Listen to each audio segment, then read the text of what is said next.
In this video, I will guide you through the steps to pair the FX7 with the Sena 50S device. Step 1. Power on the FX7. Long press on off button for 3 seconds. Power on the Sena 50S device.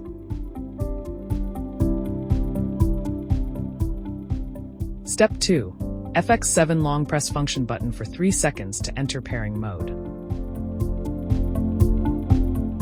Long press the jog dial on the Sena 50S for 10 seconds to enter the configuration menu.